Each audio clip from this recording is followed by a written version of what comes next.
আসসালামু আলাইকুম এভরিওয়ান, কেমন আছেন সবাই? আমি আলহামদুলিল্লাহ অনেক ভালো আছি। আজকে আপনাদেরকে দেখাবো সাধারণভাবে মুরগি রান্না।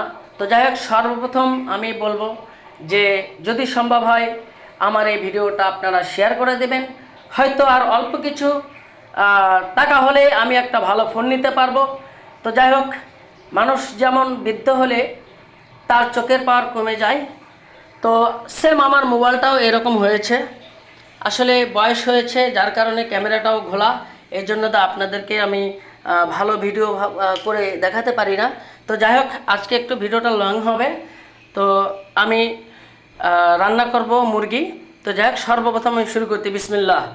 শুরুতে আমি একটু হালকাভাবে তেল দিয়ে নিলাম।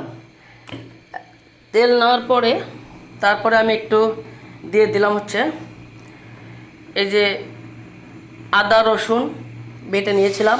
তো আমি এর ভিতরে দিয়ে দিলাম,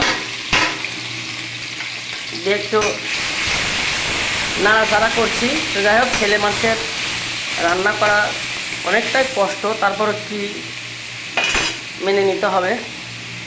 কেননা আমরা কর্মজীবী, হয়তো ঢাকায় থাকি, হয়তো গ্রামের বাইরে। ঢাকাতে থাকলে অবশ্যই নিজে রান্না করে খেতে হয়। তারপরে একটু আমি পেঁয়াজ দিয়ে নিলাম,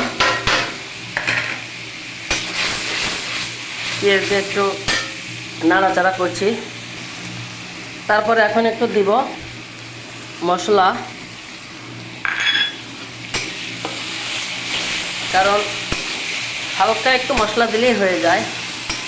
কিন্তু আমি নেড়ে চেড়ে নিচ্ছি। তারপরে আমি একটু দিব হলুদ,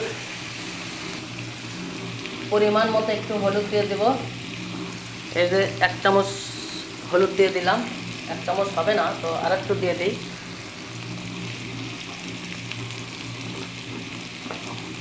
তারপরে দিয়ে দিচ্ছি 1 চামচ গুঁড়ো মরিচ। যে যত ঝাল খেতে পারে, হয়তো ঝালের উপর ডিফেন্স করে। তো আমি আর একটু দিয়ে দিলাম, কারণ আমি একটু ঝাল বেশি খাই। তো তারপর আমি একটু নেড়ে চেড়ে নিচ্ছি। তারপরে হচ্ছে লবণ। আসল জিনিসই দেওয়া হয়নি, এখনই তো সর্বনাশ হয়ে গেল। এই যে একটু পরিমাণ মতো লবণ দিয়ে দিলাম, দিয়ে একটু নাড়ছি।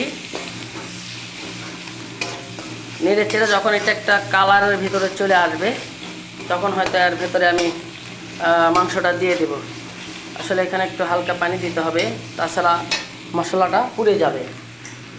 এই জন্য আমি একটু হালকা একটু পানি দিয়ে নিলাম, যাতে মশলাটা পুড়ে কালো না হয়ে যায়।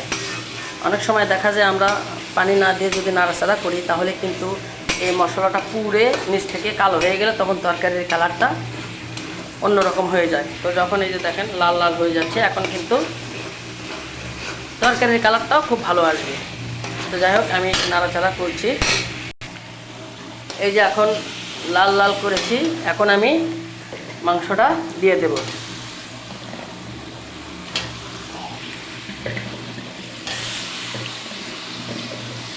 এটা হচ্ছে শর্টকাটের রান্না, কিন্তু টেস্ট হবে অনেক। আমি এখন নাড়াচাড়া করছি। তো যাই হোক, আমি আবারও বলছি, হয়তো আমার ফেসবুকে জমা হয়েছে, আর অল্প কিছু জমা হলে আমি ইনশাল্লাহ একটা ফোন কিনে নিব। তো যাই হোক, সবার প্রতি শুভকামনা রইল। ইনশাল্লাহ সবাই ধৈর্য সহকারে কাজ করবেন। অবশ্যই ধৈর্য সহকারে কাজ করলে ফেসবুক থেকে আর্নিং করা সম্ভব। তো যাই হোক, সবার প্রতি অনেক শ্রদ্ধা ও ভালোবাসা রেখে আমার ভিডিওটা শেষ করে দিলাম। আল্লাহ হাফেজ।